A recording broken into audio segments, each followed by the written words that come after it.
Good afternoon, everyone. Welcome to Woodstock City Council, March 5th, 2026. This hybrid meeting is being held in person here in council chambers and electronically in accordance with section 238, subsection 3.3 of the Municipal Act and section 16.6.24 of the City of Woodstock Procedure Bylaw. This meeting is being live streamed to the city's YouTube channel, and a recording will be posted on the city's website following the meeting. An agenda of the meeting can be found on the Agendas, Meetings, and Minutes page of the city's website. Councillor Schattenberg will be attending virtually. So councillors attending virtually will be raising their hands in view of their webcam when moving a motion, requesting to speak, and when a vote is being taken. If a member of council is disconnected or having technical difficulties, we will take a recess in order to attempt to rectify the issue. If technical difficulties exist that prevent the meeting from continuing, the meeting will be adjourned and reconvened at a later time. If a councillor attending virtually needs to leave the meeting at any time, they are to inform the clerk. And this afternoon, Councillor Tate will be reading the resolutions. There was no closed session this afternoon, so I'll ask first if there's any disclosure of pecuniary interests. Councillor Tate. I, Councillor Tate, declare the following potential indirect pecuniary interest agenda item number 14.B.2, subject matter Pittock Park Road Urbanization Tender Award Contract number 11420, general nature of the interest, and my son is employed by the successful contractor. Thank you. Anyone else? Seeing none, any disclosure of new business? Any matters arising from the minutes? That brings us to the minutes. Councillor Tate. Moved by myself, seconded by Councillor Lauder, that the minutes of the regular meeting of Woodstock City Council held on February 19th, 2026, and the minutes of the special revenue budget meetings held on February 24th and February 26th, 2026 be adopted. Thank you. Any questions or concerns with those? We'll call the vote. All those in favor? Those are carried. I just want to make sure we do have Councillor Schattenberg online. Perfect. Okay, thank you. Any additions to the agenda? No presentations or delegations this afternoon, but we do have some and no consideration of planning reports, but we do have consideration of correspondence. 10A, Lorraine McLean, Woodstock Lawn Bowling Club, request for lawn signs. Looking for a motion? Councillor Lauder. Thank you. I'll move that Woodstock City Council approve the request from Woodstock Lawn Bowling Club to run a lawn sign campaign from May the 8th to May the 21st, 2026, subject to staff approval. Thank you. Do I have a seconder? Councillor Wismer Van Meer. Discussion or questions? Seeing none, all those in favor? That is carried, none opposed. I do want to thank them for, of course, putting that request in. That way staff can have some input and best locations, because they can really get in the way, unfortunately, especially coming up to spring. 10B, Councillor Schattenberg's request following correspondence be added to the agenda. Councillor Schattenberg.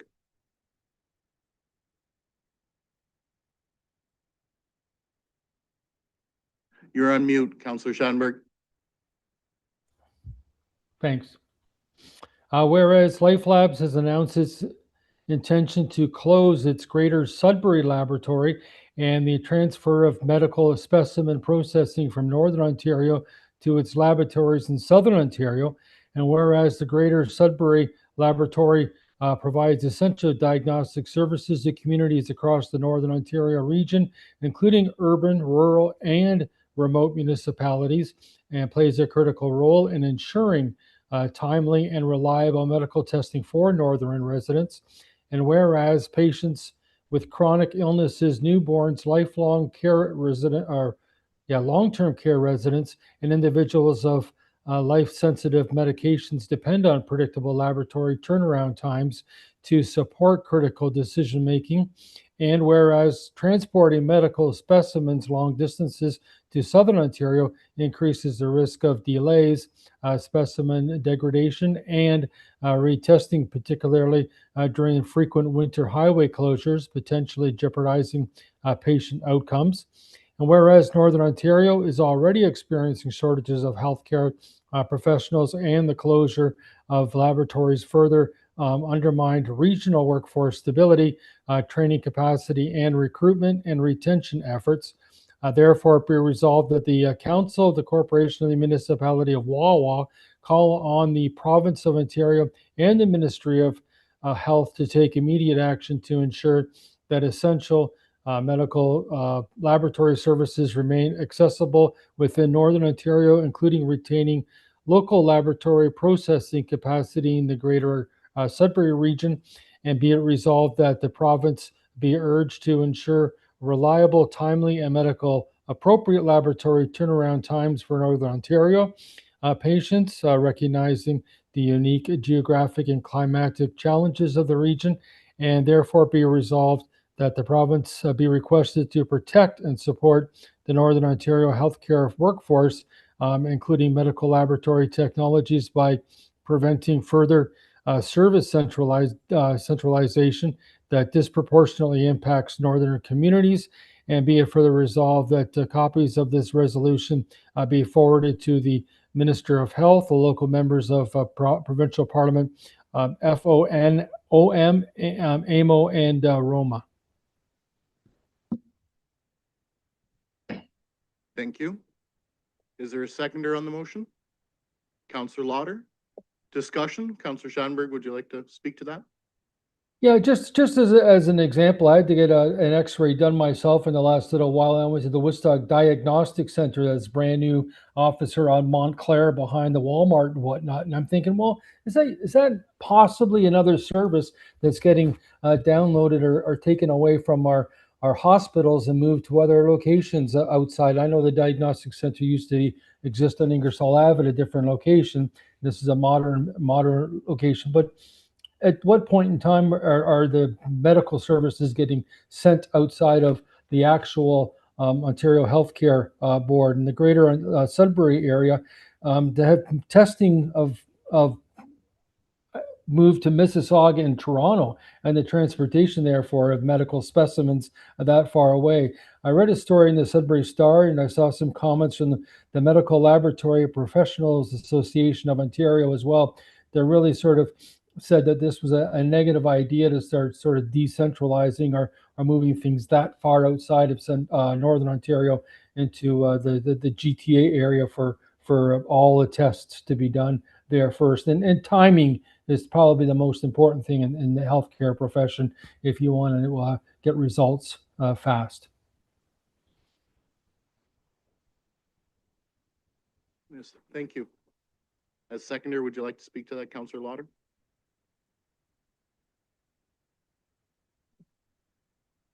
Thank you. I totally agree with what Councillor Schadenberg has said.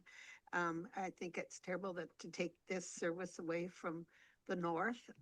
We hear of different things in the north that they don't have, and just taking this away and centralizing it down in the city of Mississauga or wherever they're going to go is just, I don't think it's feasible for the people in the north or fair for them. So I totally agree with this. Okay, thank you. Councillor Martin?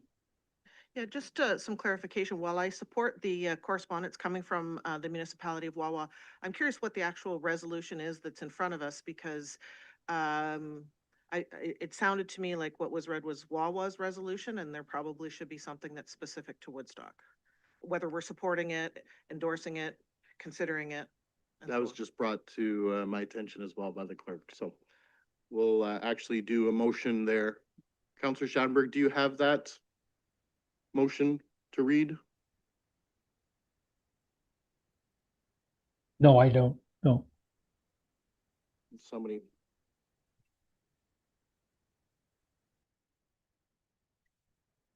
Oh, we have to.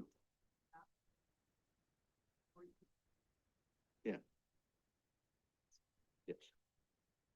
Yeah, thank you. Yeah. On, if there's no objections, if we do a friendly amendment to change the Wawa to the city of Woodstock, then we can carry on the way we are. If that's okay with everyone? Any objections? Counselor Shattenberg, is your motion? You're okay with that? Okay, I'm fine. Yep. thank you. Counselor Martin, continue. So then as a comment, I would just say, I fully support this. Often what happens when services like this get removed from the north in particular is a lot of these services end up following to public health, which is already drastically underfunded. And if we're going to maintain service levels in healthcare in northern and remote communities, it's incredibly important that services like this be maintained. So fully support the motion. Thank you. Anyone else? And thank you to the clerk for catching that. I just quickly will say that I certainly support this. I couldn't imagine the timing issues that could arise, and let alone if you ever lost any vials or specimens that are sent. So certainly support this. So thank you, Councillor Schanberg, for bringing this forward. If no one else, I'll call the vote. All those in favor? None opposed. That is carried. So that brings us to our presentations from staff. This afternoon, we're going to start with Alexandra Hartstone, Director Curator of the Woodstock Art Gallery, and Kirsten Frankish of the Woodstock Art Gallery Advisory Board Chair. Welcome.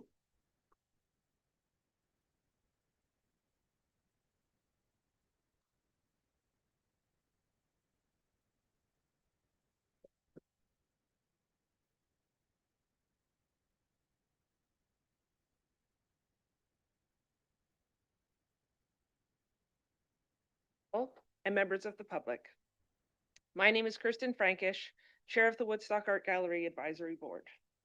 Along with Alexandra Hartstone, Director Curator, we're very pleased to present the gallery's 2025 year in review and the proposed 2026 budget.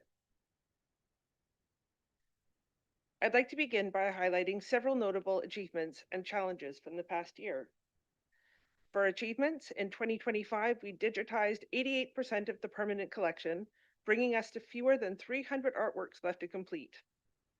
This milestone greatly increases accessibility, supports research, and strengthens our long-term collections care strategy.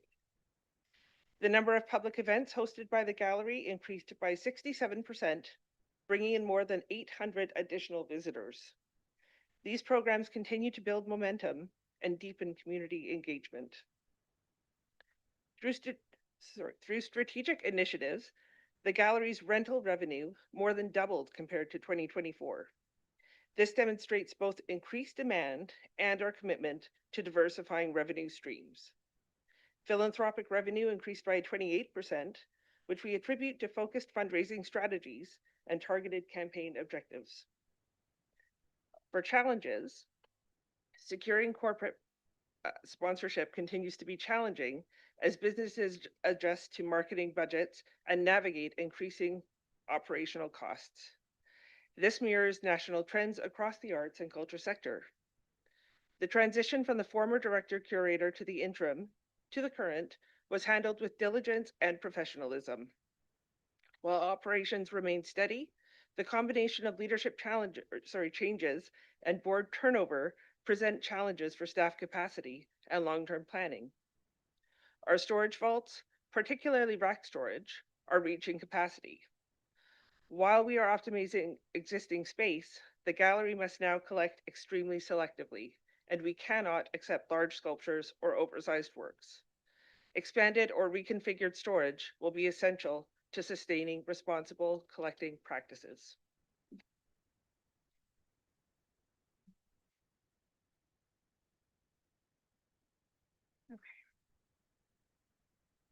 In 2025, the gallery welcomed over 14,000 visitors, not including off-site programming events. While we have not fully returned to pre-pandemic attendance levels, we are on a strong upward trajectory. Notably, this January, we welcomed over 1,000 visitors to the gallery, matching pre-pandemic monthly numbers for the first time since 2019. While The graph on this slide shows consistent, steady growth over the past 5 years, and we are confident that this trend will continue. Despite significant internal transitions, the gallery achieved a 21% increase in education and program revenue in 2025. We delivered 113 programs, serving almost 4,000 participants across all ages. For 2026, the gallery has planned over 150 programs with an anticipated revenue increase of 10%. This reflects strong community demand and an ambitious but attainable program plan. In 2025, the gallery presented 13 exhibitions presenting the works of 126 artists. Major highlights include the installation of our second public art sculpture in Florence Carlisle Park titled Bird Set Free by local artists Dwayne and Ursula Kamala Thomas. A formal unveiling will take place on May 30th of this year. The gallery also acquired Borders, a major photographic series by acclaimed Mohawk artist Shelley Nero. Her work is nationally recognized for challenging colonial narratives through photography, film, painting, and beadwork. These initiatives strengthen Woodstock's cultural footprint and enhance our public art and permanent collection for future generations to enjoy. For 2026, the gallery has 15 exhibitions planned, reflecting both our 60th anniversary and the city's 125th anniversary celebrations. Our current exhibition, titled Big Small Things, celebrates 60 years of building the gallery's permanent collection, highlighting the strength and diversity of the works held in public trust. This fall, we'll be launching an open community call, inviting artists and residents to respond to the theme, Your Woodstock. This exhibition will celebrate what the city means to this community and will be tied into the Woodstock 125. And of course, this fall we'll also be welcoming the Peanuts Gang to the gallery as our major exhibition of the year. Visitors will have the opportunity to use light tables to trace their very own Peanuts comics to bring home. This feature is highly engaging and family friendly, and we expect it's going to draw a strong audience. 2025 also marked the 10th anniversary of Taste of Art, our signature fundraising event. Revenue increased by 6%, driven by the introduction of a silent auction, collaborative art experiences, and multiple live entertainers. Looking ahead, with the gallery's 60th anniversary, plans are underway to expand the event even further. This year's Taste of Art event is scheduled for Saturday, September 19th. Turning now to the 2026 budget, there are several revenue and expense lines that I'd like to just expand on. For facility rentals, these increased projections reflect a heightened rental demand and a confirmed long-term facility booking we have for the year. Last Tuesday, you heard about the return of the very beloved TIFF film series. So this line here captures the projected revenue of that series, which is hopefully launching this fall. For events, this increased revenue target reflects the 2025 revenue actuals, as well as our expanded plans for Taste of Art this year. Exhibition revenue is lower this year, as there are no additional traveling exhibition plans formally confirmed for 2026. Moving on to expenses, the Art Gallery Board increase reflects costs associated with the 2026 strategic plan. This number is based on initial quotes from 3 consulting firms and is a one-time expense. In terms of facility rentals, this increased cost is offset by the increased facility rental revenue I just touched on. And the same goes for the TIFF series expenses. This line will be offset by all of the revenue generated through the TIFF program.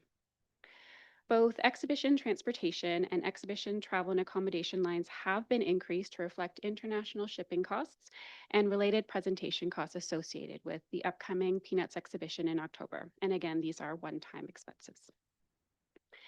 As with other departments, the gallery continues to manage budget pressures related to staffing and building maintenance. Salary increases reflect annualization of positions and the collective agreement, and building maintenance increases align with the life cycle of facility equipment. This budget has been carefully developed to balance operational needs with fiscal responsibility and includes no additions to the base budget for Council's consideration this year. And with that, I will hand it back to Kirsten to offer some closing remarks on behalf of the board. Thank you, Alex. I wanted to highlight how the work of the gallery fulfills 7 objectives of the city's strategic plan.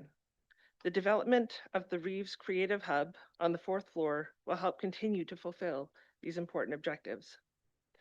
The gallery continues to serve as a place where our community learns, connects, and feels a sense of belonging, reinforcing that culture is an essential part of what makes Woodstock a vibrant and thriving community. For additional information about about our activities and impact, the gallery's 2025 community report is available online. Thank you very much. Well, thank you both for your presentation. Is there any questions of Director Hartstone or Ms. Frankish from council? I will highlight pages 85 to 87 in your revenue fund budget booklets for those watching at home, but also here to make sure you reach out and see if you have any questions on those line by line items. Unless you've got one here tonight you'd like to bring forward.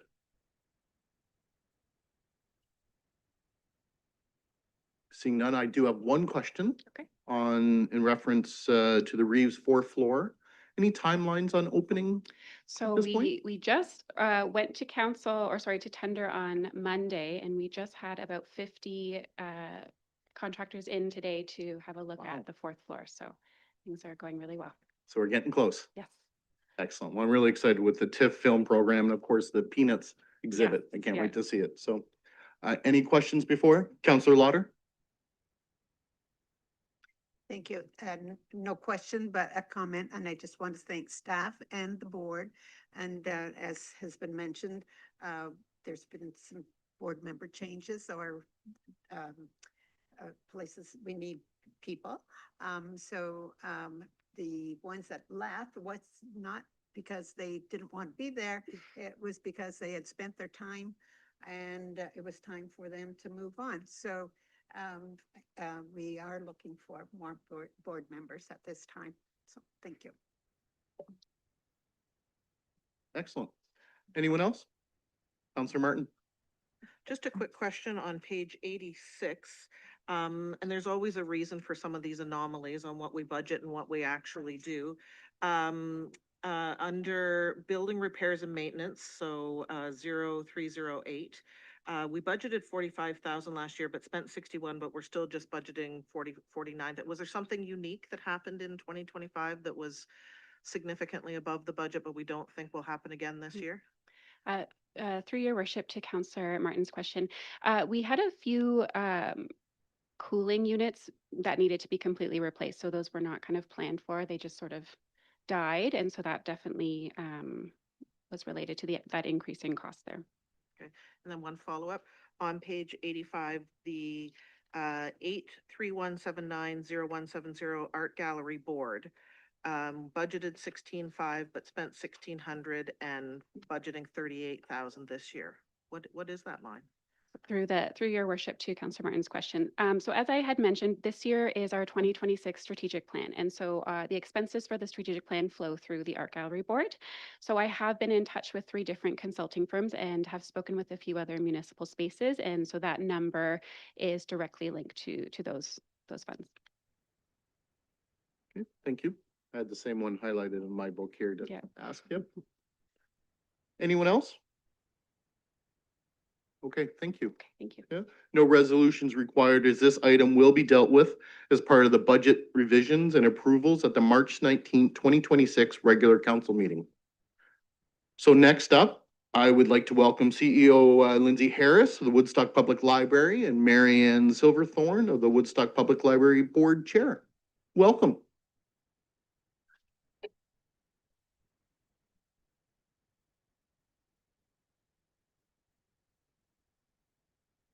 Your Worship, Mayor Accioni, councillors and staff, as introduced, I'm Marianne Silverthorne, Chair of the Woodstock Public Library Board. I'd like to take this opportunity to introduce the members of the board, some of which are unable to attend, namely Lynn Waring, who is Vice Chair, Jordan Kent, our newest member, just filling a vacancy, and Ken Whiteford. 3 members of council, Kate Leatherborough, Bernie Martin, and Deb Tate, complete our complement of 7 members. Lindsay Harris, our CEO for the Woodstock Public Library, is in her 4th year in that position, appointed in October of 2022. As a board, we are proud and enthusiastic to be working with the current management team, who are creative, knowledgeable people whose enthusiasm and leadership produces a positive environment throughout the library. Lindsay and Matthew Barbish, the acting director of library services and deputy CEO, work together as a dynamic duo. They are supported by Lori, the administrative assistant. The entire staff present the warm, collaborative atmosphere that prevails throughout the library. COVID saw a decline in our statistics. 2024 saw our statistics soar and excel in most areas. As a board, we were thrilled to see the number of new library card holders for 2025 continue to climb. This management team continues to make a difference as internal changes are welcomed by the staff and patrons. The Woodstock Public Library is a warm, friendly, welcoming place where our patrons can avail themselves of the many services available to each and every one. Now I want to give you a little tweak of a news flash from the library for 2026. At our January meeting, Lindsay presented the possibility of renting additional space just for the 2 administrative staff and the boardroom. And we would rent a room from the United Way, 2 rooms actually. She was given the go-ahead to explore as necessary. And in February, we entered our new space for board meetings at the United Way, where there was a warm, friendly environment that met the needs of the very overcrowded Woodstock Public Library. Lindsay is a highly professional and in her usual leadership manner makes things happen. Turned it around in about 1 month. Now, this will be our last presentation to this council, this being the year of a municipal election. So on behalf of the board and the staff of the library, I want to say to you, Mr. Mayor and council, thank you sincerely for the support you have given us. At events that we have, somebody from this board or council, somebody from the council or staff are in attendance. And that is important to us to see the support we get from you people. And all the best for the year 26, whatever it may bring to each and every one of you. And now before I present Lindsay to you, I just want to make some concluding remarks. Lindsay, as CEO, will discuss the 2025 year in review and outline the new and innovative ideas and our asks for 2026. Lindsay is a very knowledgeable CEO and will provide you with information and answer your questions. As a board, it is our pleasure to work with Lindsay and her staff. They are outstanding, resourceful, and knowledgeable personnel working together as a dynamic team, serving the people of Woodstock and beyond. And you will understand what the word beyond means when you finish with when Lindsay finishes with her comments. Thank you. Thanks, Marianne. I feel like I'm blushing here, but that's okay. So as Marianne mentioned, today I'll be covering the highlights of 2025, what we're excited about in 2026, and an overview of the 2026 budget request. 2025 was a busy year at the library. In late spring, the board launched its new strategic plan. Fueled by a combination of community and staff input, the strategic plan has outlined the direction and framework that the library will follow over the next few years. We were thrilled this year to be approached by a donor willing to support a major project for the library. This project resulted in the arrival of a new study pod space, now called the McCaskill Bennett Pod.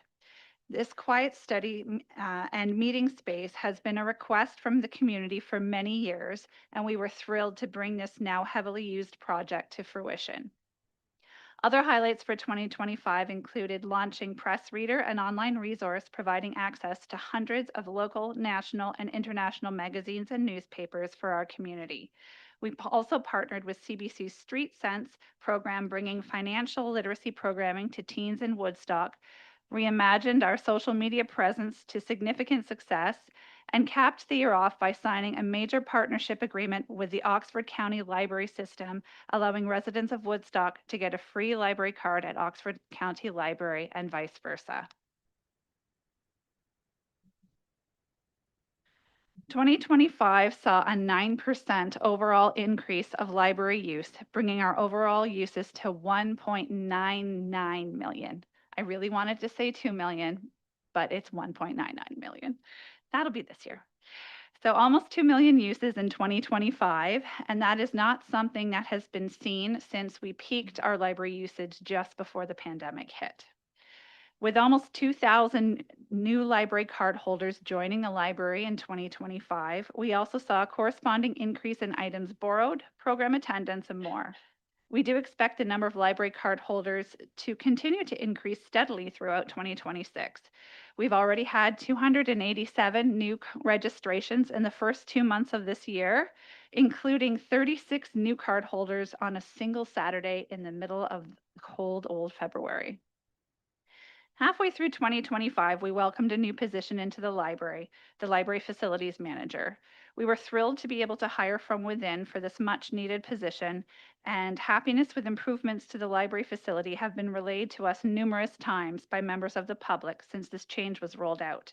I'd like to take a moment to thank Council for granting this request last year. I know it was a difficult decision at the time. However, the significant impact on the overall health and safety of staff and the community when they're in our space has been well worth that investment.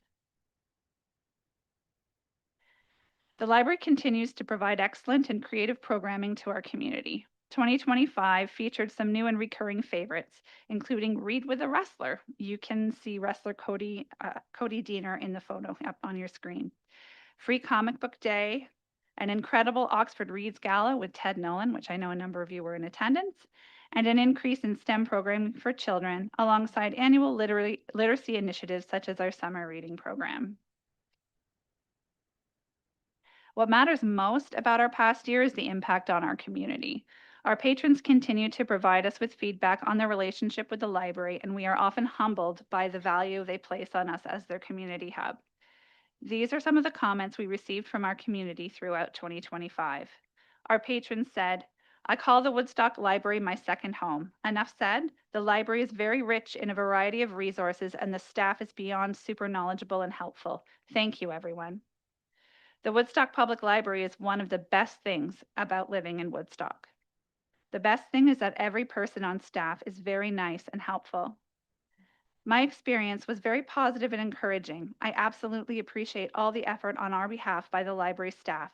The different genres offered for our book club, Oxford Reads, guest librarians, travelogues are perfect for my husband and I. Many thanks to all. Over the last couple of years, we've shown you a new tool that measures the monetary value or benefit of library space and services distributed over 7 areas, called the Social Return on Investment, or SROI. This is, more or less, what taxpayers would have to pay for equivalent spaces and services in our community should the library not exist. In 2025, the overall SROI increased substantially from $13,390,656 to $17,330,163.78. This is an overall increase of almost $4 million. Much of this increase can be attributed to updates to the tool that have allowed us to better reflect our value. In short, we may have been underrepresenting our value with our previous calculations. The SROI calculations are separated into 7 categories. In 2025, we saw gains in the areas of education, entertainment and leisure, and civic engagement, alongside larger gains in inclusion and well-being, a current priority of City Council, of $123,000, as well as culture at over $200,000 and entertainment and leisure at over $3 million. So what does this all mean? If we take the 2025 budget and divide it by the census population, the cost of the library last year was approximately $68 per person. Taking the social return on investment of $17 million and change in 2025 and dividing it by the same census population equates to a value of $371 per person, a value of 303 more than the actual cost. Research states that a good return on investment, or ROI, in a business setting is somewhere between 10 and 15%, depending on the sector. Using the same calculation, the library's SROI in 2025 was 448%.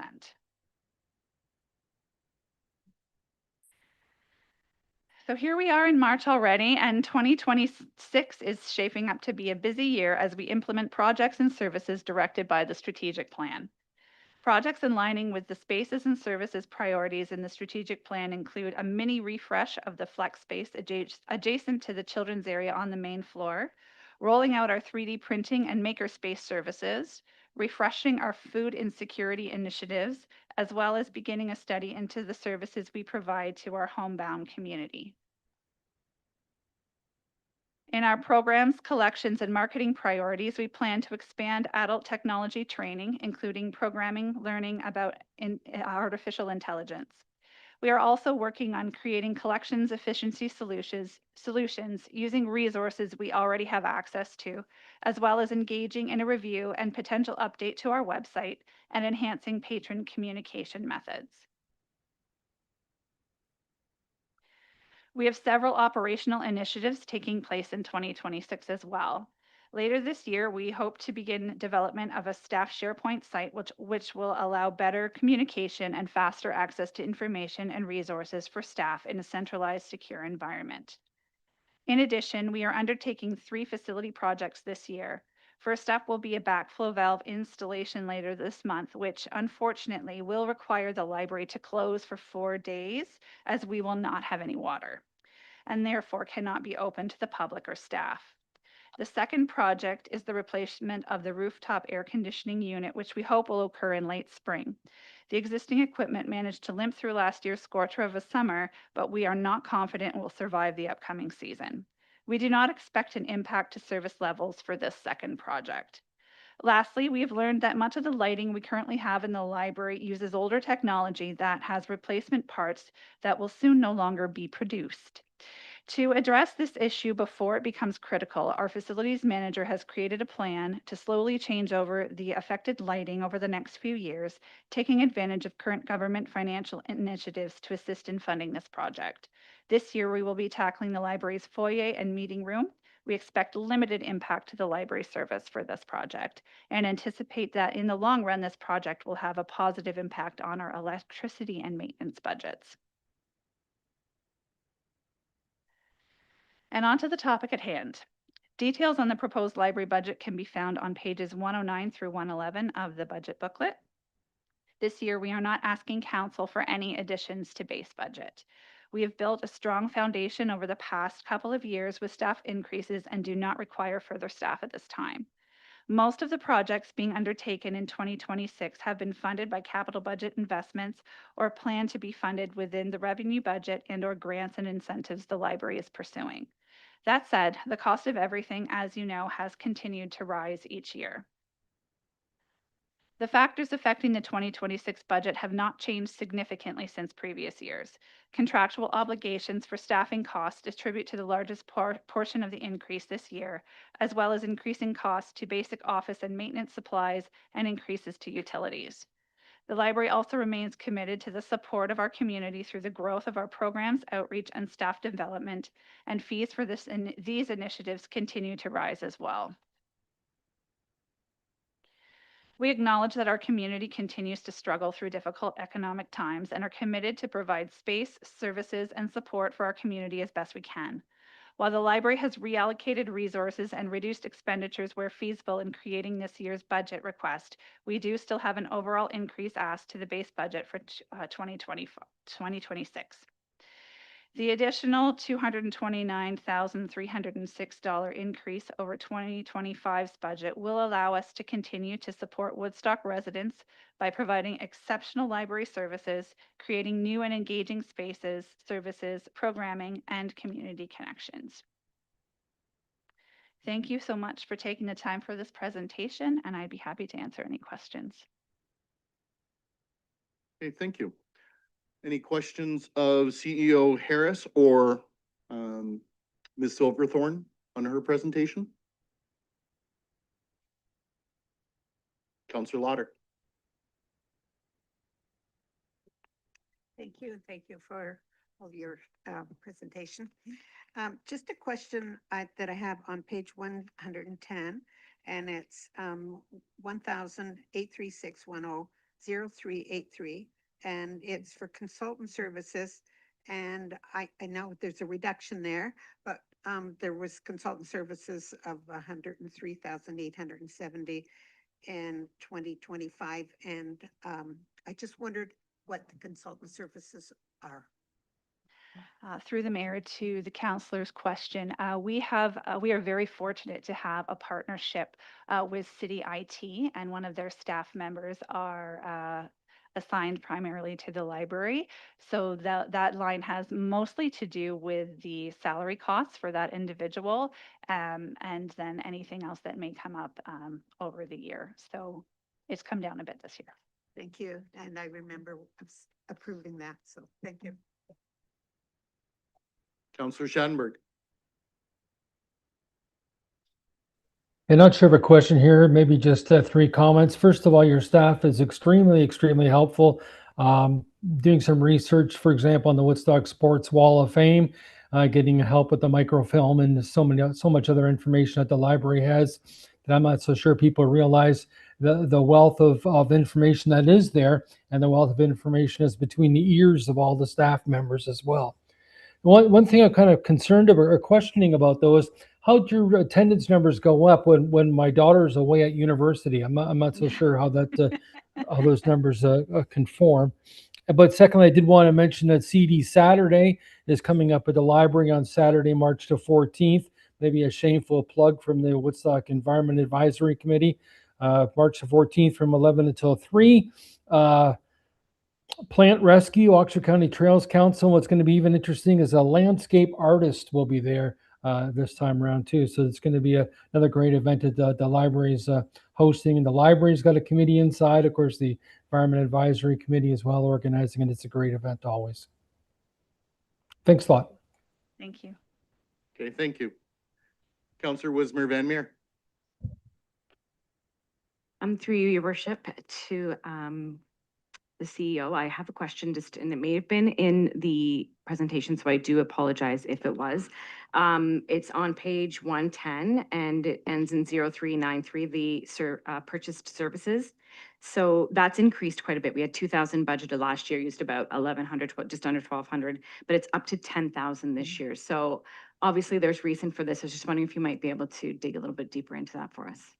Through the mayor to the councillor's question, yes. So there are some costs associated with us having space over in the United Way building, helping to cover utilities and facilities maintenance, that sort of a thing. So that's our budget for that this year. Thank you. I highlighted that for question as well. Anyone else? Counselor Leatherborough. Yeah, thank you, Mr. Mayor, through to the CEO. Thank you for the presentation and to the library board chair. It's a privilege to sit on that board and your leadership is unmatched. So I did just want to, similar to Councillor Schattenberg, my family and I were actually at the library last night. So my youngest is 5 years old and she was very eager to check out the study pod. She loved it and then she ran downstairs yelling to her brothers that they should check out the quiet space. So the staff are always friendly. I think as we were checking out, a family or maybe a couple were getting library cards last night. So just to kind of echo what an remarkable place the library is, so many resources, and it is, you know, one of the last standing free spaces. So a variety of people that come through those doors. Thank you. Counselor Martin. Thank you, Mayor Accioni. I just wanted to pass on a story from last night at the Owen International Women's Day event last night. I was talking to a teacher, and in your presentation, you highlighted the value of a library and the SROI. This is a teacher, grade 5 teacher, who, because of the new reciprocal agreement, was able to access the borrowing program at the Oxford County Library, so a Woodstock teacher was able to borrow snowshoes from the Oxford County Library system and bring them to her grade 5 class in February, get that class outdoors for that outdoor education component. And across the school grounds, teaching kids about the different footprints that they're seeing and what animals make those. And so an incredible educational value, because otherwise within our I am 100% certain that within our school education system, there would not be access to funding to rent or borrow or purchase snowshoes for a class like that. So this reciprocal agreement is mutually beneficial for Woodstock into Oxford and Oxford into Woodstock. So I appreciate the work on that, but I also really appreciate the highlight on the value, the social and economic value of a free service in our community. Thank you. Thank you. Anyone else? I guess I do have one question that hasn't been answered yet. On page 109, and this is under revenue for 697200000, transferred from development charges. We're not taking anything out of development charges, even though we're expanding into United Way. I would have thought that would justify that. Any reason why? Thank you for the question, Mr. Mayor. The development charges, the board had decided this year not to pull from development charges simply because we are anticipating down the road we are going to need to dip into those in some sort of fashion. We don't know what that looks like yet.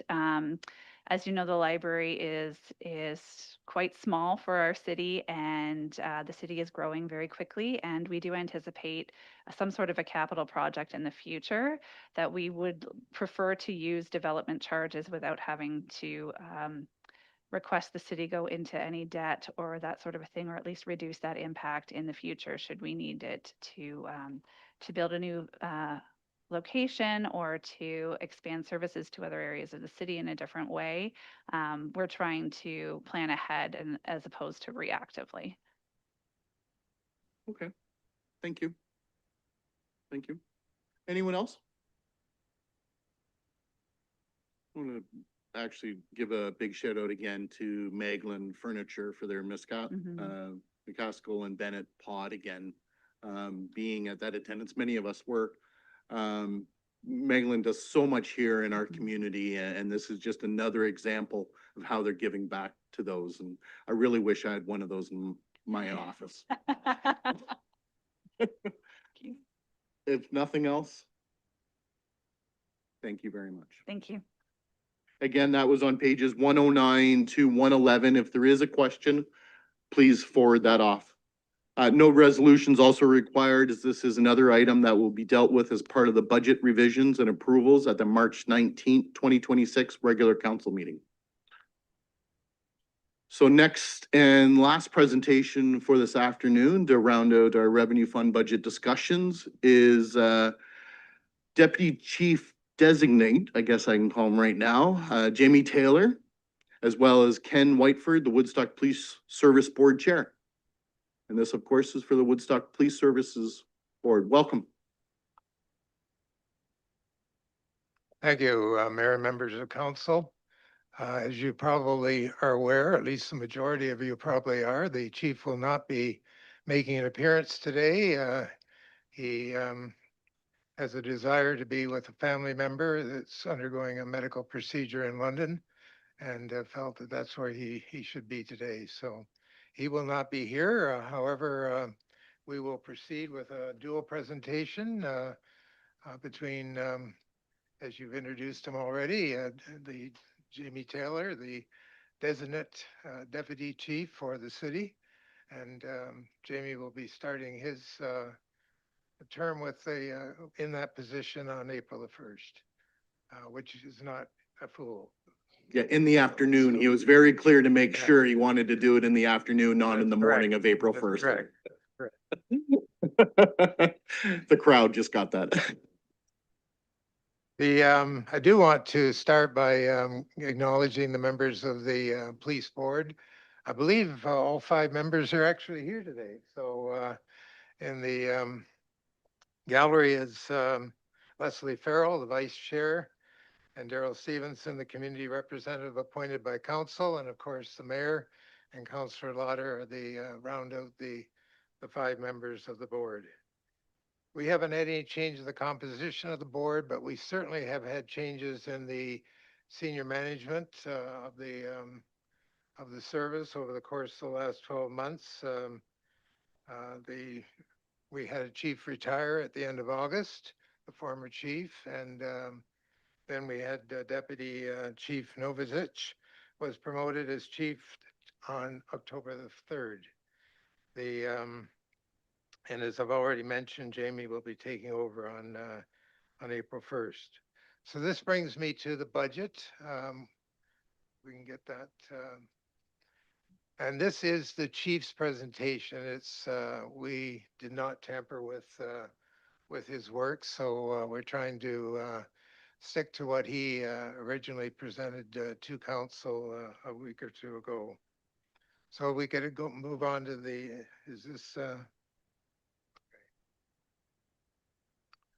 Okay, he started with a number of excerpts from the Community Safety and Policing Act. On this particular one, I wanted to draw your attention to the keywords ensure adequate and effective policing in the first line of 10.1 of the Act. That is, those are new words in the Act 2 years ago and very important words for all municipalities in Ontario in terms of police functions. We go on to the next one. The adequate and effective policing is defined in the top 5 points on this particular slide. I'm not going to read them all, but number 6 mentions that there are potentially other prescribed policing functions. I'm going to ask Jamie to expand. Thank you, Chair Whitford. Thank you, Worship. Thank you, Council. I will expand a little bit more on adequate and effective policing and what that stands for without rhyming off the PowerPoint. Adequate and effective policing is more than just crime prevention, law enforcement, but what it includes is police response times, especially during those priority 1 calls when loss of life is imminent and when public safety is at risk. It also includes adequate staffing, proper training, proper equipment. The public has an expectation that when the police are called, that we conduct these investigations safely, that we do complete and thorough investigations, and that these investigations hold up in court and in civil litigation. We understand that the cost of the training and the equipment is very, very expensive. We understand that, but it is also legislated. It's legislated, we shall have it, and it's a requirement under the CSPA. I just want to point that out. That's all part of adequate and effective policing.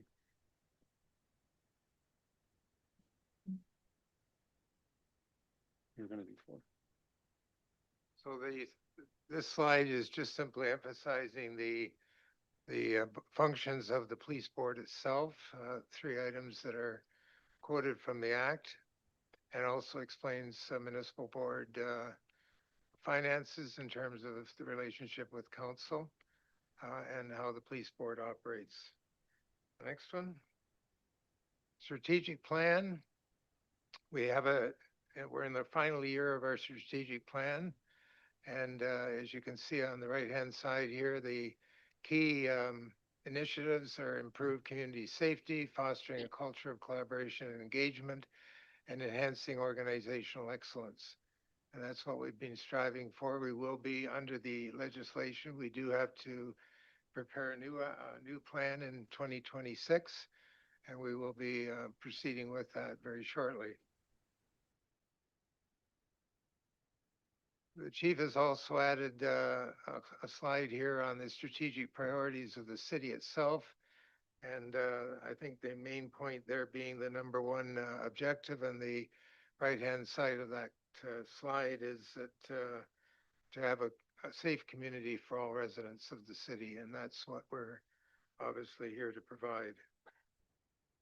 With the next slide, there's mention of the word operations. So I'm going to turn it over to Jamie to carry on.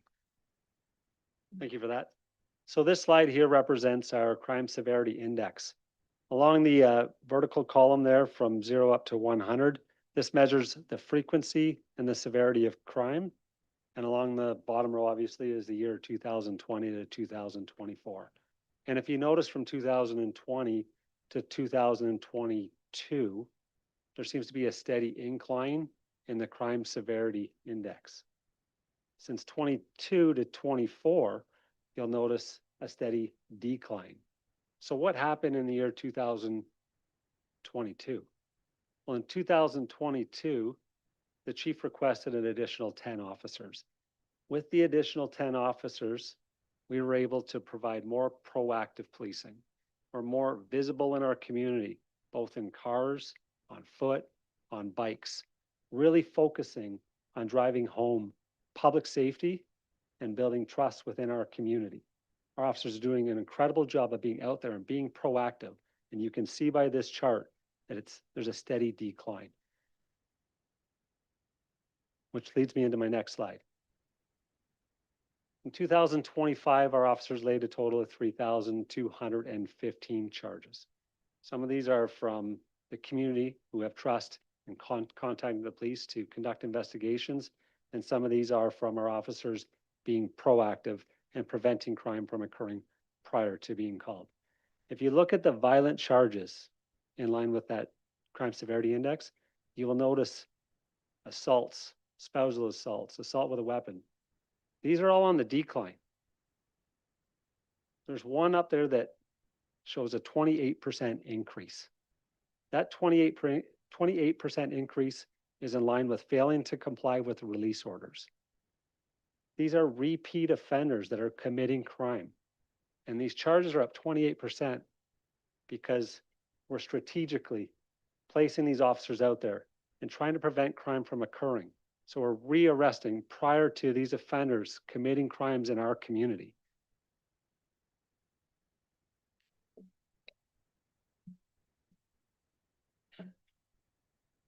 In 2025, we attended 25,354 calls for service. That's an average of 69.7 per day, just shy of 70 calls per day. That's up 9% from the previous year. Woodstock serves as a hub city. We host courts, both family, provincial, as well as other healthcare and government services. And this causes an increase or a demand on our staffing with the increased population that coming into our city. Stats Canada shows that we have a population of 54,000 people with a very large commercial and industrial area. We cover 56.46 square kilometers. That's over 200 kilometers of roadway. Last year, we attended 1,220 calls where people were experiencing homelessness. We've really taken a multi-agency approach, working collaboratively with our community partners. We've taken an empathetic approach, and we've successfully remediated and cleaned up 15 encampments in our community and successfully found housing for several of these members. I really want to give a shout out to our community partners who we've worked very closely, as this is a very complex issue and it's not something that we can arrest our way through. We have to look at the root causes and take an empathetic approach.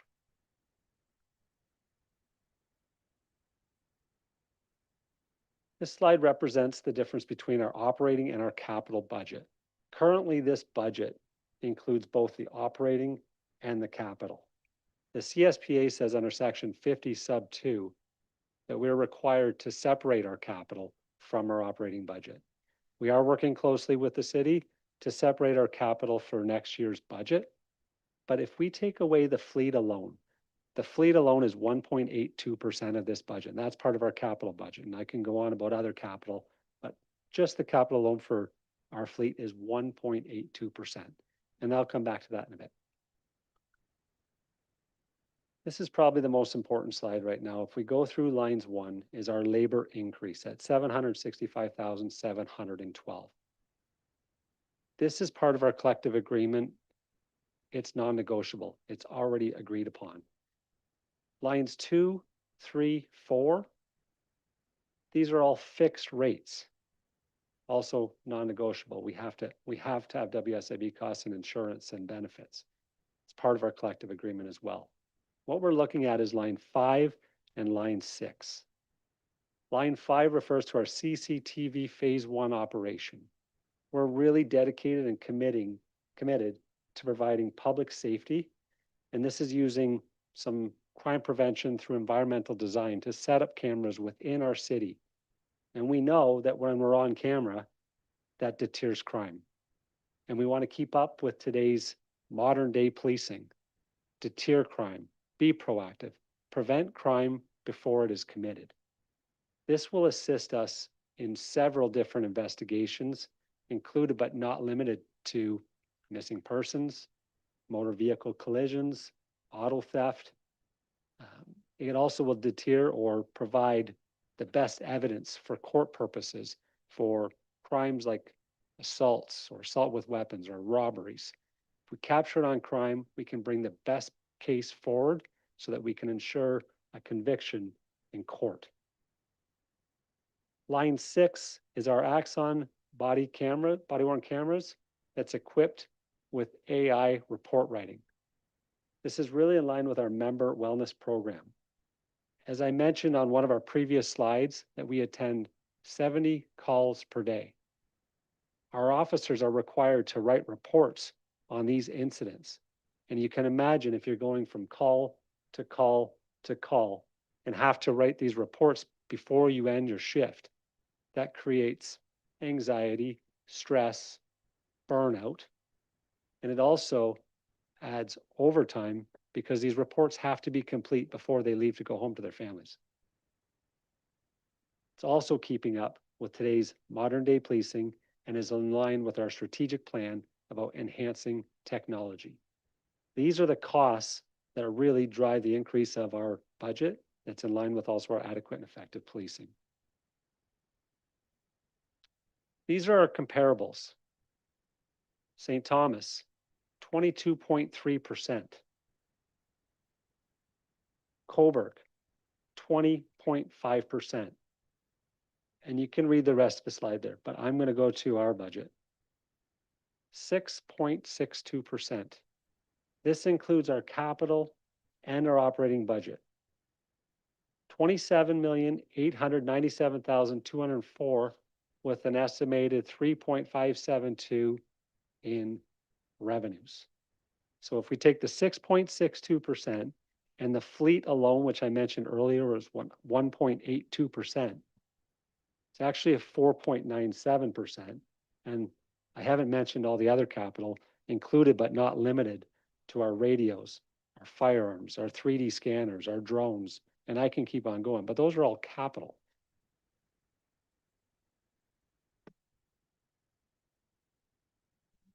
This is our reserve fund. It's absolutely necessary to have a very healthy reserve fund. It allows us as a police service to manage unexpected costs as well as to plan for sick time payouts. These are part of the collective agreement, and anyone hired prior to 2018 may be entitled to a sick time payout. So it's very important to have a healthy reserve fund.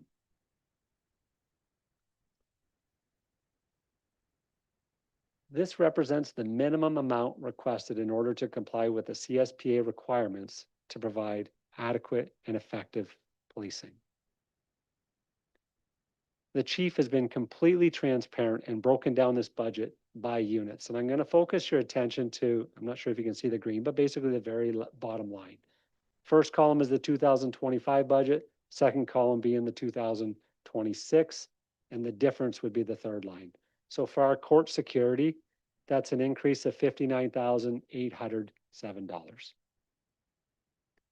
Communications, $214,326. Our civilians, $178,000, 268. Total uniform, 193,711. And then our police enforcement and labor costs, 765,711. That's the number you saw in the previous slide.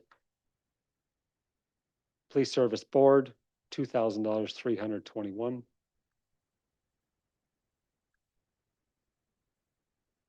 Total admin costs, 157,431.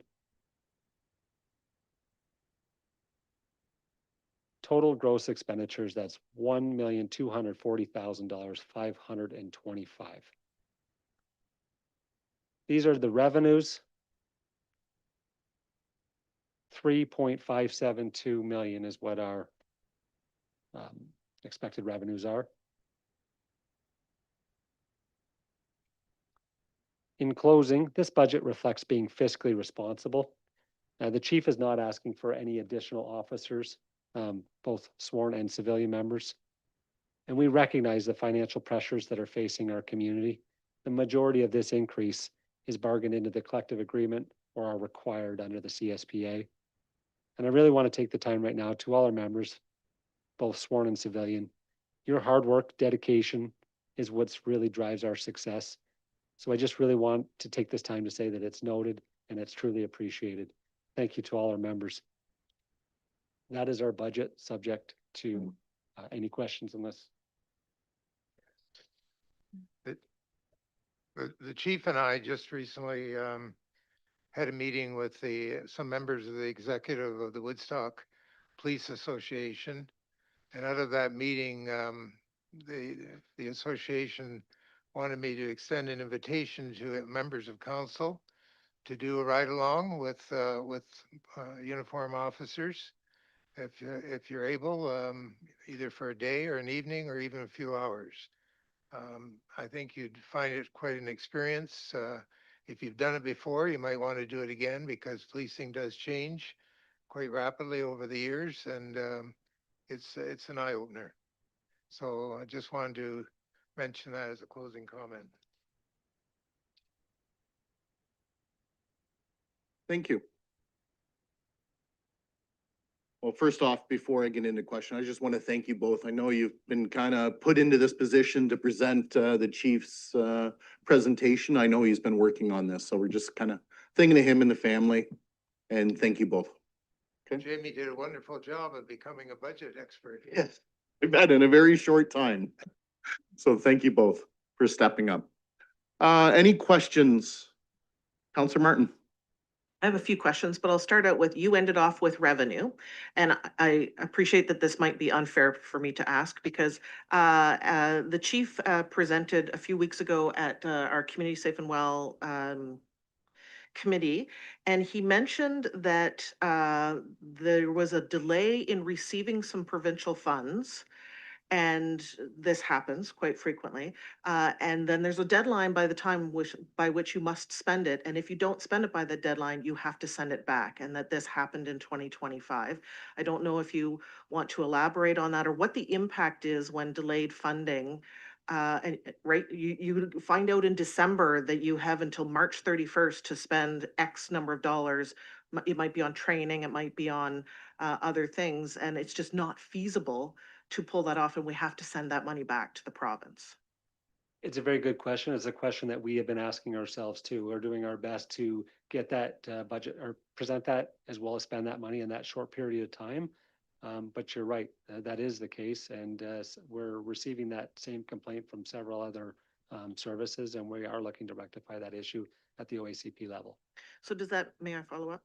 Does that mean then, through you, Mayor Accioni, that you can't maybe deliver the training that was anticipated or other services that maybe we were hoping to fund with those dollars? I think each grant is different, and to speak in general, yes, sometimes we do run into some of those challenges, but we do the best we can. We present, we write to these grants.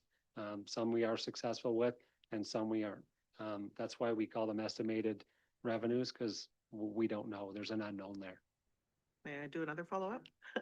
The chief also mentioned during that meeting about virtual reality training and what an incredible asset that it has been. I don't know if you want to speak to that, the amount of money that we invested in the Axion body cams and then the virtual reality training that goes along with that, the AI component of transcribing into reports, while they are upfront investments, they are delivering some significant savings and payoffs. Absolutely there.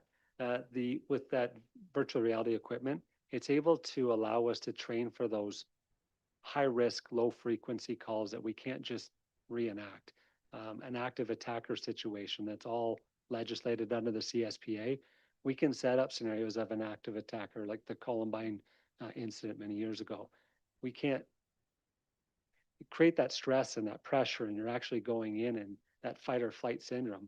With this virtual reality training and equipment, it allows our officers to train for that. So if that ever does occur, our officers are prepared, they're trained, they're qualified, and they know exactly what to do.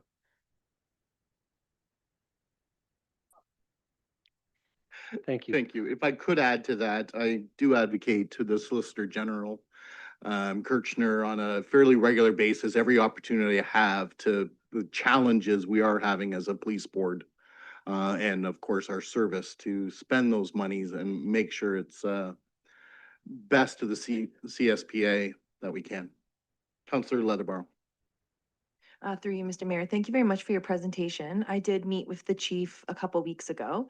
So I didn't ask him this question, so I'll ask you this question. But just as far as this presentation is fantastic, it's much more line by line public versus previous presentations in my term of council. So I didn't know if that was a board direction or if that was a requirement by the CSPA, like how this budget was presented. I think the chief just wants to be fully transparent. The chief has said, we have nothing to hide. Here's our budget.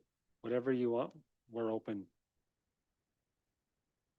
And I'll just follow up too, that I actually did a ride along with, I believe it was Officer North a little over a year ago, sworn to secrecy, of course, but it was very beneficial as well. So I might have to see if I can do that again soon. So thank you very much for this presentation. And you both did well on a short minute notice. Thank you. Anyone else? Councillor Lauder. Just to thank you to both of you. Did a great job, and I'm sure that the chief will be pleased with what you've put forward here. I want to thank all the staff of the police department and the board. It's a great board to work with. I've been fortunate to be able to work with for this term, and just to thank you. And I have to say, I did ride along the last time I was on the board, and we ended up police in front of my house to end my ride. And they were getting together to go on to wherever we had to go to. So, and my husband didn't even hear, wanted to know when I got home, how did you make out? And so anyhow, it was very interesting, and yes, I should try it again. So thank you. Councillor Tate. I just had a comment for the public's benefit. The work that you do as, for me as a counselor, so for the public's benefit, when something happens, I am able to contact, whether it's the former chief, deputy chief, and now the deputy chief designate right away.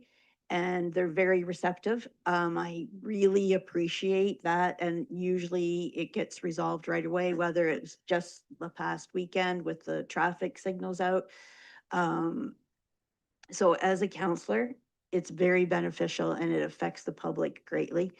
I also would like you to take back to the rest of the staff how much we appreciate them. I know it's a really difficult job now, and as you said, it changes so rapidly.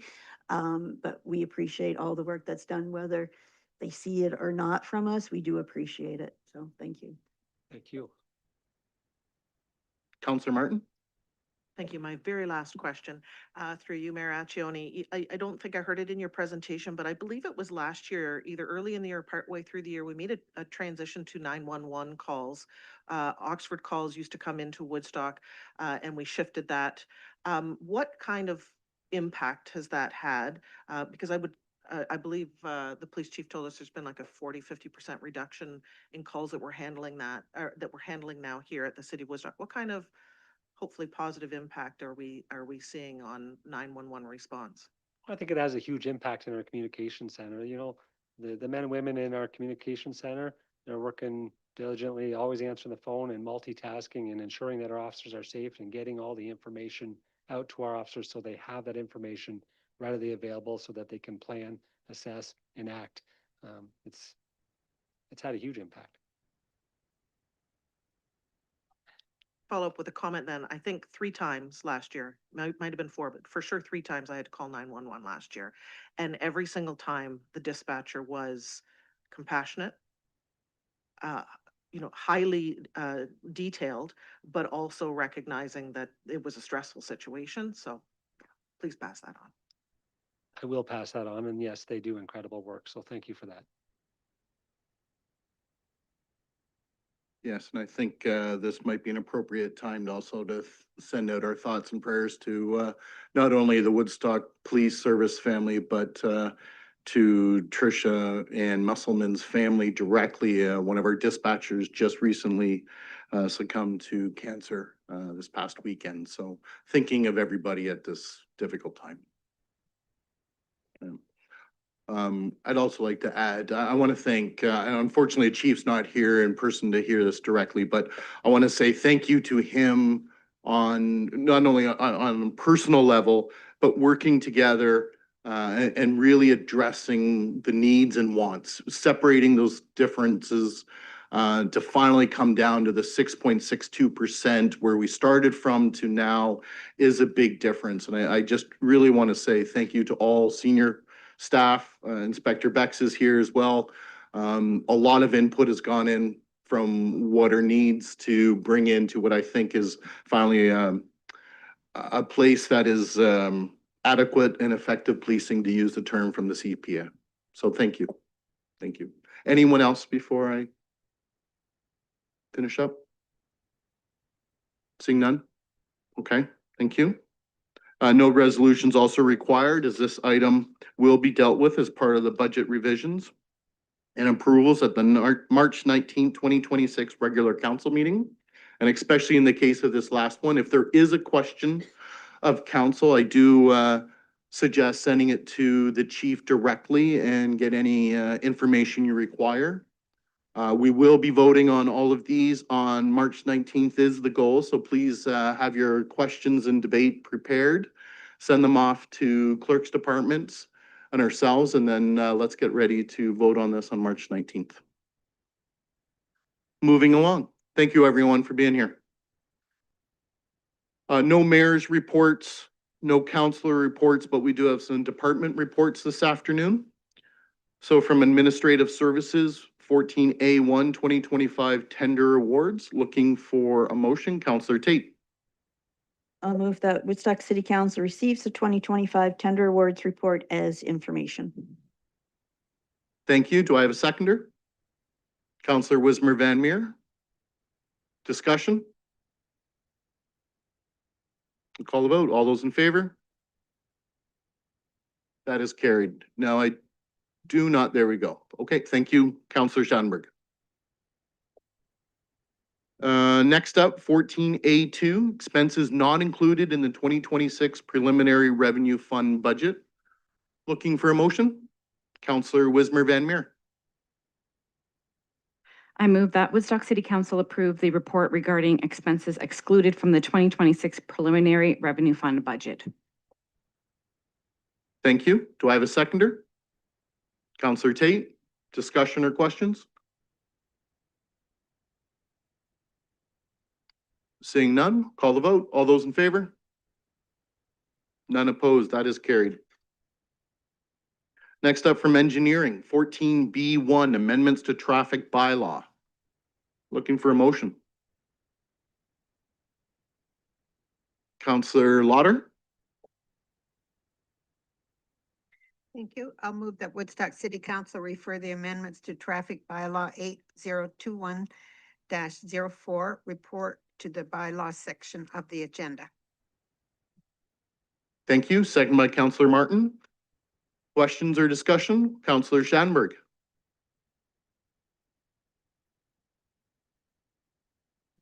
Yeah, there's probably just a simple clarification on these, but some of these are just temporary traffic bylaw changes based on upcoming construction projects. Is that true? Through to the engineer. Excuse me, your worship, through the councillor. No, all these changes are permanent, but they are being made because of the construction, basically because of lane changes, physical lane changes that the new road will have. Thank you. Yeah, thanks. That makes sense. Anyone else? Well, I'd just like to thank staff for always taking our messages as council when residents send us information. We're constantly looking at traffic bylaws and no stopping and everything else. And just remind people, especially in school areas, to please let your kids walk to school so we can eliminate some of the traffic congestion there now that the nice weather is coming. Looking, any other questions before I call the vote? Seeing none, all those in favor? None opposed, that is carried. That brings us to 14B.2 Pittock Park Road Urbanization Tender Award. Looking for a motion? Councillor Martin? Thank you, Mayor Accioni. Accioni, moved by myself that Woodstock City Council award the tender for the urbanization of Pittock Park Road to Viewcon Construction Limited in the amount of $4,689,564.37, inclusive of HST. Thank you. Is there a seconder? Councillor Lauder, discussion? Or questions? Councillor Schattenberg.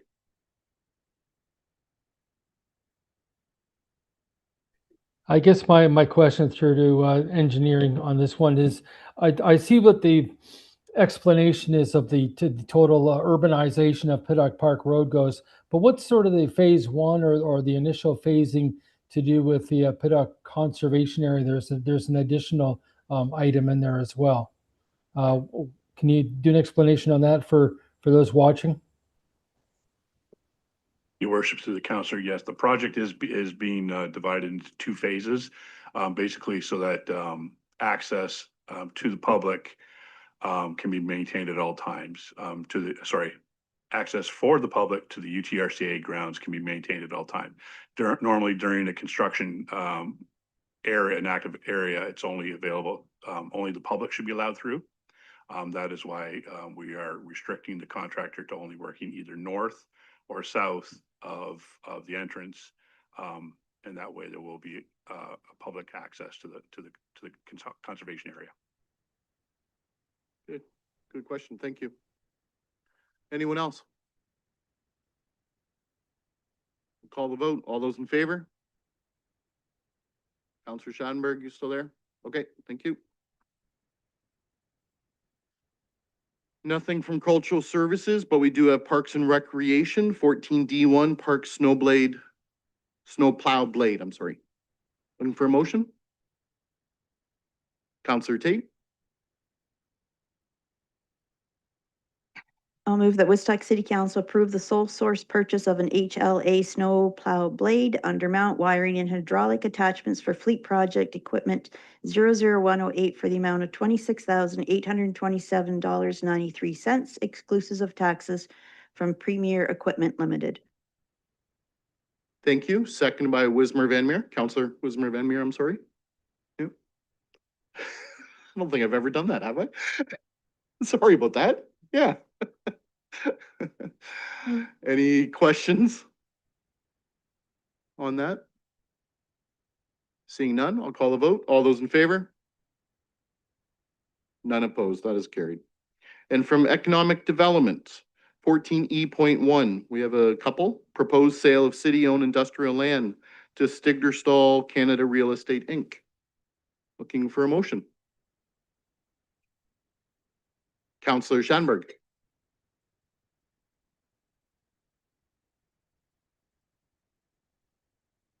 You're on mute, Councillor Schanberg.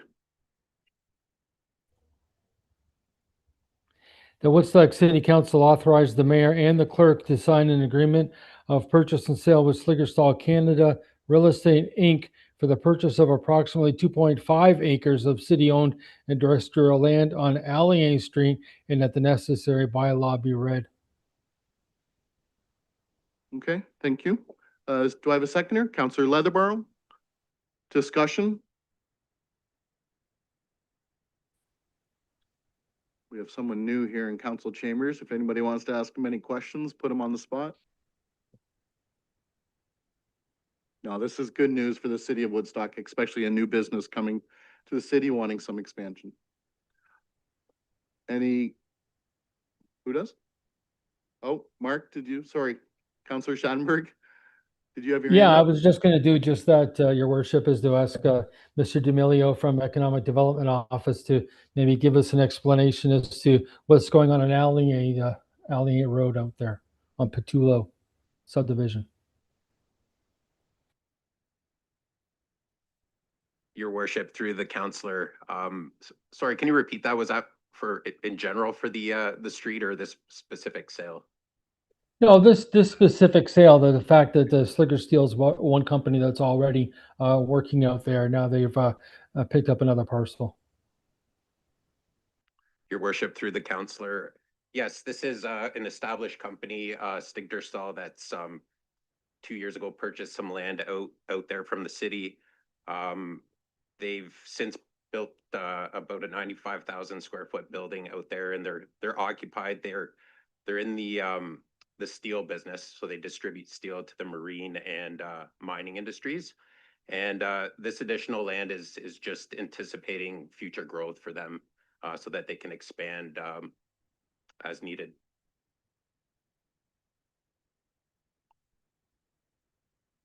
Thank you. Any other questions? Okay, I'll call the vote. All those in favor? None opposed, that is carried.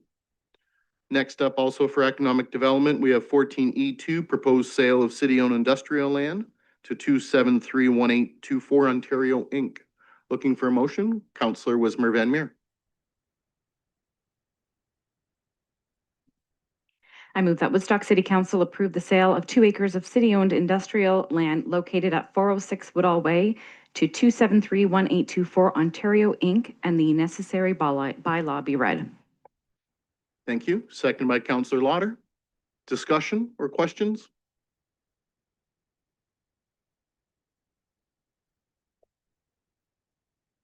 Seeing none, call the vote. All those in favor? None opposed, that is carried. And from Clerks today, we have 14F.1, waiving transit fares during the 2026 election. Looking for a motion. Councillor Leatherborough? Moved by myself that Woodstock City Council approve waiving all transit fares on voting day for the 2026 municipal and school board elections at an estimated cost of approximately $5,000 to support accessible and inclusive voter participation. Thank you. Seconded by Councillor Tate. Discussion or questions? Councillor Wismer Van Meer. Just a general comment, because I had somebody kind of question why we would be doing this if we were offering a hybrid method. And my answer to that, which I'm sure staff, if they would like to weigh in as well, is that there are folks that are still going to want to have this ability to vote in person. And that's why this is important, to make sure that it is accessible for everyone to have the options to vote however they choose. So I did answer to that, which they did understand, but just to make that comment for other folks in case they are questioning that. Yeah, thank you. I agree with that. Counts. Any other questions of council? Seeing none, I'll call the vote. All those in favor? None opposed. That is carried. And again, making accessible and inclusive is the most important thing, I think, for any election. So thank you for staff bringing this forward. Next up, 14F.2, rules for the use of municipal resources during the election period. Councillor Tate. I'll move that Woodstock City Council approve the revised version of Council Policy GA 028, rules for the use of municipal resources during the election period. Thank you. Seconded by Counselor Martin. Discussion, Counselor Tate, Just a. or questions? Sorry, if the, through the chair, if the, clerk would like to comment, sorry. Thank you, and through your worship. Yeah, no, the policy updates are really focused on clarity and just adding additional clarity for the public and for candidates themselves. We have added some new sections to the policy, particularly around compliance. And again, that's more about clarity, but also ensuring consistency in the approach to enforcement and ensuring that the rules are equally applied and the response to any violations or potential violations of the policy are also equally applied. So again, supporting the fairness of the election process. And I'd be happy to answer any questions that may come up. Okay, thank you. Any other questions or discussion? Seeing none, I'll call the vote. All those in favor? Counselor Schanberg, thank you. None opposed. That is carried.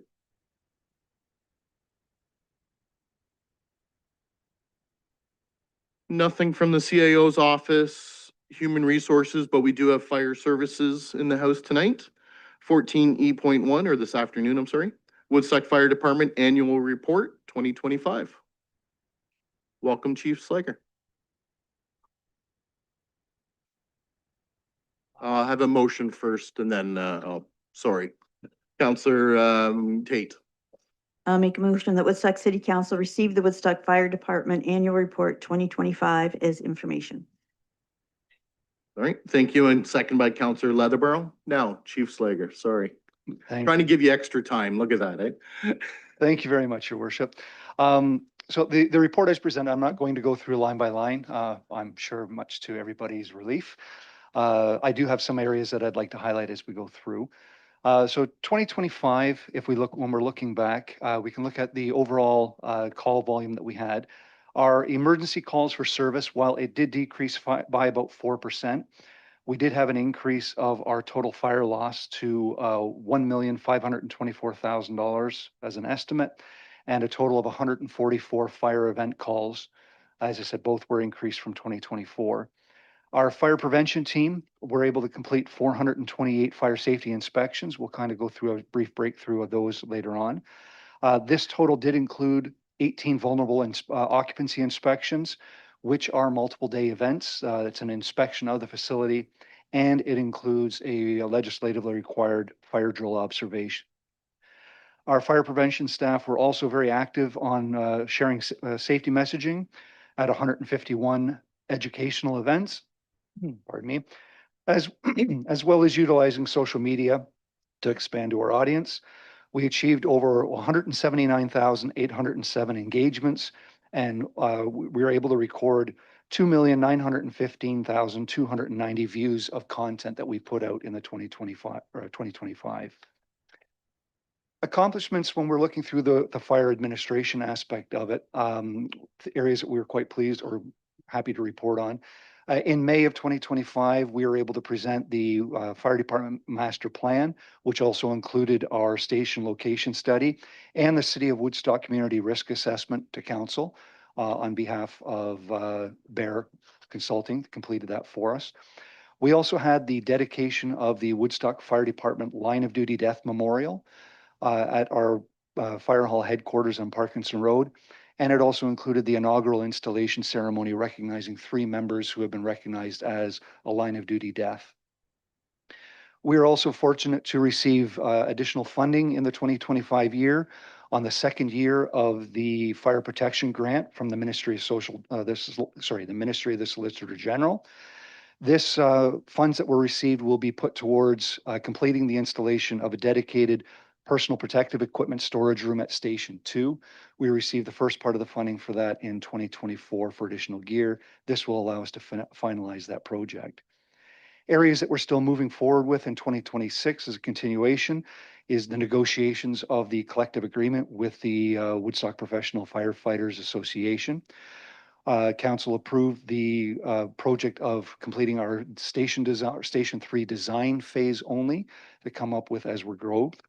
And additionally, as part of the capital project, we're looking to finalize the purchase of a new aerial apparatus with the goal of being delivered in the second quarter of 2027.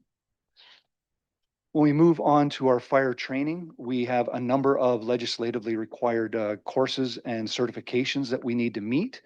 And I'm happy to report that for the initial deadline of July 1st of 2026, we have successfully met all those certifications. The final ones were the requirement on the chart that we're showing in the report of our incident safety officer for all of our officer staff, level staff. However, we were actually able to provide this course to all of our fire staff at all levels. We had initially started with the numbers in 2024, end of 2024, and we finished it off with 2025. We had some additional certifications throughout that allow for our staff to prepare themselves as they advance through their career. So the Officer 1 and 2 courses and the Instructor 1 and 2 courses are available to our firefighters who are not yet at an officer rank. However, it permits them to be at a qualifying level when those positions come available.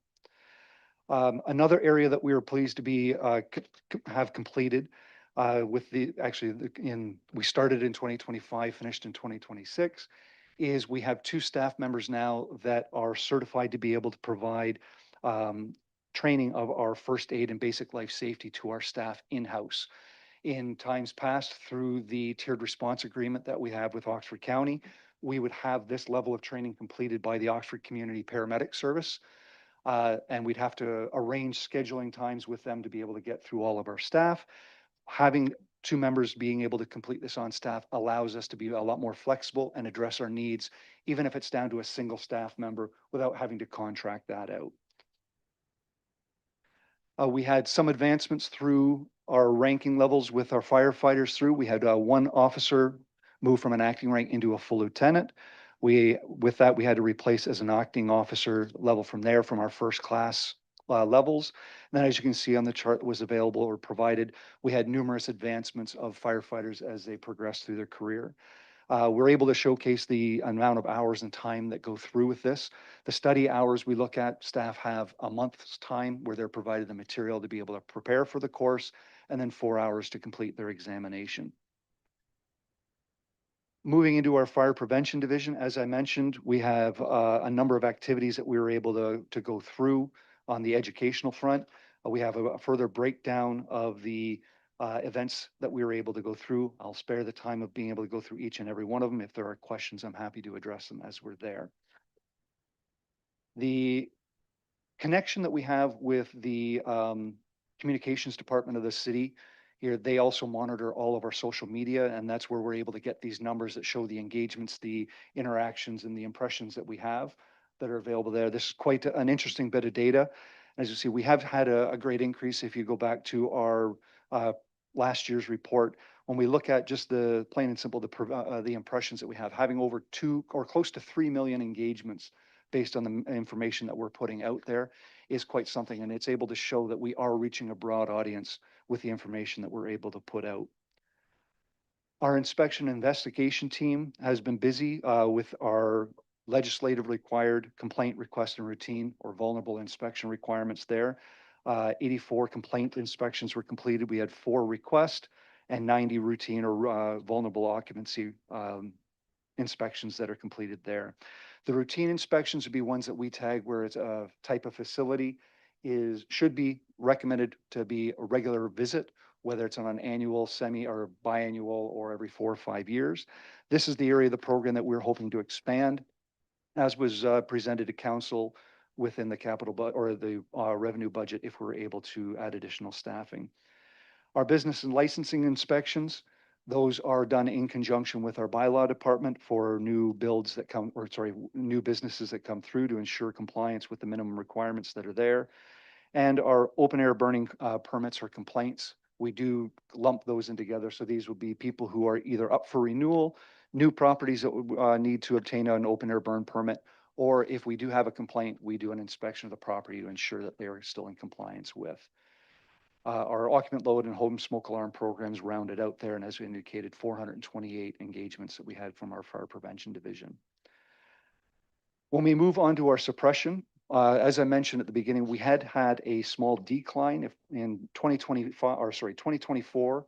we had 2,090 incident responses. We dropped down to just one under 2,000. So 1,990 there, a very small dip. But if you'll note, we had 86 fire incident calls in 2024. That's increased to 144 fire incident calls. We had some that are structural, some automotive. A number of these would fall into our no loss outdoor fire responses. Unfortunately, we have had an increase in our engagements on a fire basis when we are dealing with our citizens and residents who are experiencing homelessness here. And that's something that council has been aware of throughout the year. Our total fire loss for the year, as you said, we had an uptick in that. We were on a declining basis. We with an upward swing for this year or of 2025, 1,514,000. We had a couple of residential fires that mostly attributed to that at the beginning of the year, which wound up being total losses.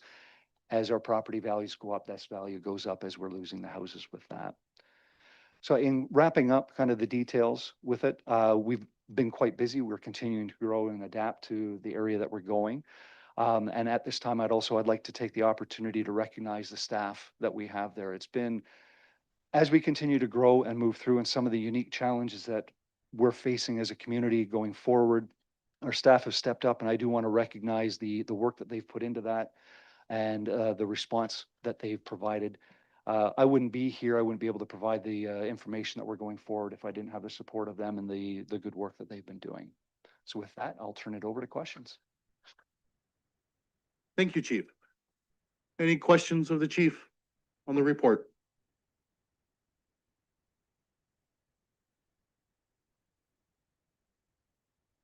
Seeing none.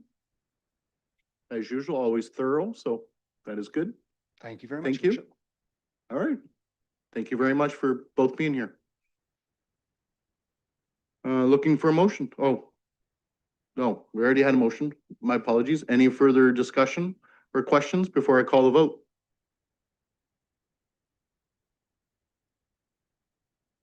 All those in favor? None opposed. That is carried. Again, thank you, Chief and Deputy, for being here. Nothing from Public Works or IT today. No special committee or advisory task force, no notice of motions, no new business, and that brings us to draft bylaws. Councillor Tate.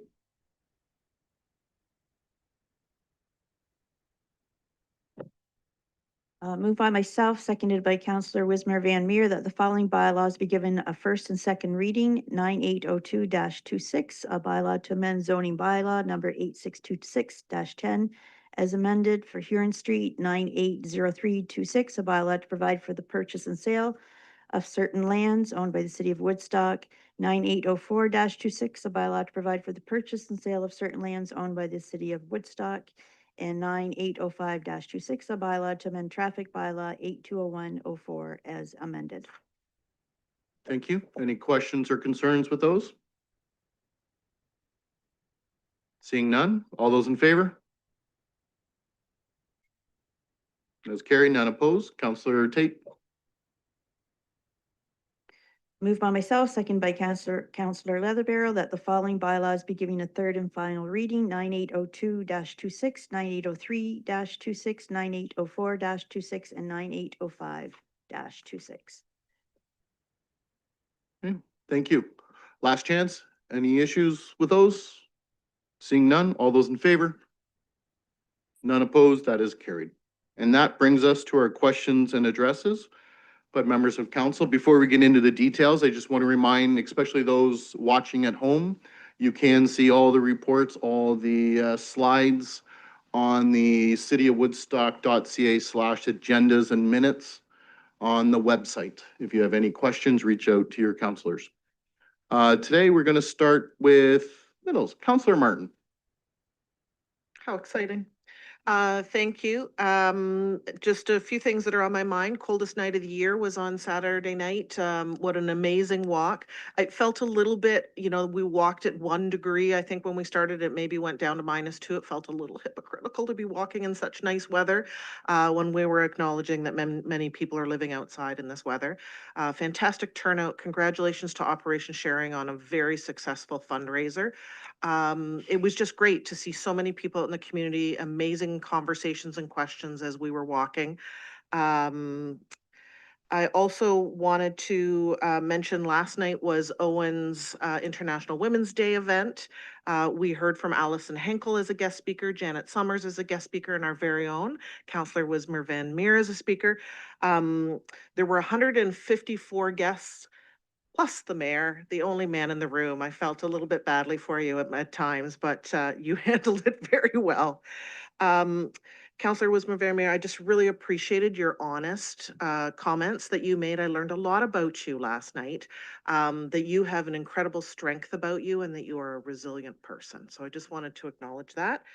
And tomorrow there is an International Women's Day at the Art Gallery. So looking forward to that and connecting with more amazing, strong, capable, confident women in our community. And a very happy International Women's Day to all of our members of council and to staff.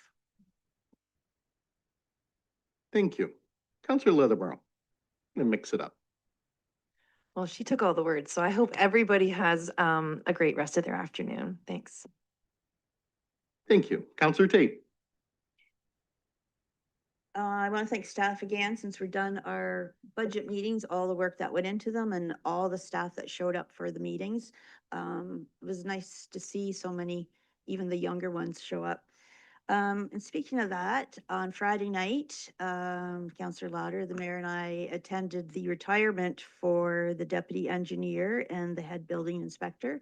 And it was so much fun. I was only going to stay for an hour and I ended up 3 hours only because I had to leave. But I want to thank all the staff and all their friends that showed up, and all the county staff that showed up. So I know I complain about the county, but it's not the staff that I have the issue with. So it was so nice to see everybody. They all had a good time. They were still all there when I left too. So we're sorry to see the two members leave, but it was really nice to see everybody out having a great time. And just a reminder again for the mayor that the Unifor Women's Day brunch is on Sunday. And it's a penny sale this year. It's not a silent auction, so you just have to buy tickets. It is sold out. Councillor Lauder and I will be attending. It is sold out, but you can buy tickets. That's it. Again, I always appreciate the very subtle hints, Councillor Tate. Sarah's just whispering in your ears, isn't she? Councillor Lauder. Thank you. I think everything's been said here. I am attending the International Women's Day on Sunday and looking forward to it. So we'll probably see you, Mayor Accioni. And don't forget to turn your clocks ahead. So spring forward. And so everyone's on time on Sunday. So thank you. Have a great day. I'd actually forgotten about that, so thank you. Yeah. Councillor Wismer Van Meer. Thank you. I'm going to be quick because I'm freezing. I don't know why, but I'm really cold today in here. I think they're trying to keep me awake because it was a long couple of weeks, but thank you to Councillor Martin for your kind words. I was very honored to speak last night at Owen. I've been the MC of that event for so many years now and seen so many incredible speakers. So to be a speaker this year was definitely a shift, but it took me a long time to prepare that because I wanted it to be truthful and people to know exactly who I am. So I appreciate that. Thank you so much. And happy International Women's Day to everyone that identifies in that category. And I hope you all have a wonderful day. And I'm going to put my jacket on. Again, the only advantage of being chubby is I'm never cold. So, hey, I want to say congratulations to Craig Wallace and Doug Ellis. Of course, those. Oh, yeah. Yeah, Councillor Schanberg, are you still there? My apologies. No, I'm still here. Okay, Councillor Schanberg, I'll let you go before I will. Just a reminder, the Rec and Leisure Fair, the annual Woodstock Rec and Leisure Fair is Saturday, March 28th. So still a few weeks away, 11 until 3 at the Oxford Auditorium. There's now more than 60 groups signed up, associations for that event. And I guess I can do a segue back to you, Mr. Mayor, but the Woodstock Navy Vets are playing the Norwich Merchants in the Doherty Division semifinals. Game 1 is in Woodstock on Friday to 7:45. Game 2 is Saturday in Norwich at 7:30. Game 3, note the date for the Game 3 in Woodstock on March the 11th. That's a Wednesday at 7:45. So Woodstock's #1 seed in the Doherty division coming out of the regular season. And I'm sure the mayor has a bet going with the mayor of Norwich Township. Do you, Mr. Mayor?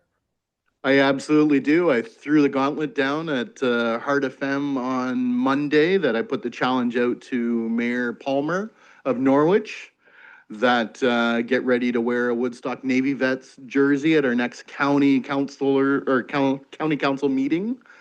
And of course, the biggest reason is I would never fit in one of his jerseys. So I have spoken to actually in the Navy Vets, and stay tuned. I'm really excited for this next division. No, I'm going to put it out there, win against Norwich. I would love to see a Woodstock versus Tavistock final. I think that would be really exciting for the area. And stay tuned. There's more news coming from Navy Vets later on this afternoon. So stay tuned.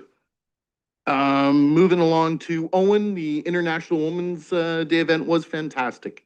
I really enjoy having the opportunity. It's no secret. I grew up with strong women all around me, single mom, 3 sisters. Anybody knows Sarah knows I've got a lot of great, and of course, sitting around this horseshoe here with 5 amazing women of leadership here in the city of Woodstock. So I did not feel that out of place, believe it or not. It felt like a regular dinner at my house to sit there and have dinner. But to be able to participate and just give a few words of thanks for what Owen and the group and so many community members are doing here in the city of Woodstock. I'm very grateful. And Councillor Wismer Van Meer, thank you for being so honest and open about your experiences and sharing that with the crowd, because it's absolutely true, everything you've ever felt. Coldest night of the year was another great event. 10th in all of Canada. Think about that. 10th city for fundraising and membership for all of Canada. That is something to be really, really proud for. Ottawa and Toronto were right ahead of us. We just lost to them this year. Like, that is just incredible. And I love this community. I love standing in front of crowds like that and representing the absolute best of a community. So thank you to all the sponsors, the volunteers, the organizers to put together such an event for Operation Sharing, because those that need it the most here in the community rely on that help. So thank you to everybody. And of course, my fellow teammates, thank you for bringing out even your children to support and help and all walk for a cause, because we had 500 people participate this year. So hats off to everybody. In fact, I really should mention the Maranatha Church, $24,100 they raised. So Sylvia, anybody that knows Sylvia and John Kears knows this is their passion that follows. Followed close behind by Interkip Lions. Actually, a bunch of Lions clubs were in here, but also St. David's United Church, Irene Priest, with $13,000 raised as well. And it's just like, those are the kind of feel-good reminder of the heart and soul here in the city of Woodstock. So thank you, everybody. And with that, I'm going to let us move along. We've had a long enough afternoon. Thank you for watching. Stay tuned. Remind all of council to send in your questions. March 19th, we'd love to get this revenue fund budget completed. Follow along, make sure you add the clerks department in those, and we'll make sure we'll add any amendments as needed. And of course, we will allow amendments the day of, but if you can give any kind of notice, that would be fantastic. So thanks everybody for all your work. To staff, thank you for putting together. Now the heavy work becomes with us. So with that, I'm looking for a motion to adjourn. Councillor Leatherborough, second by Councillor Martin. All those in favor? We are adjourned. Thanks, everybody. Enjoy your afternoon.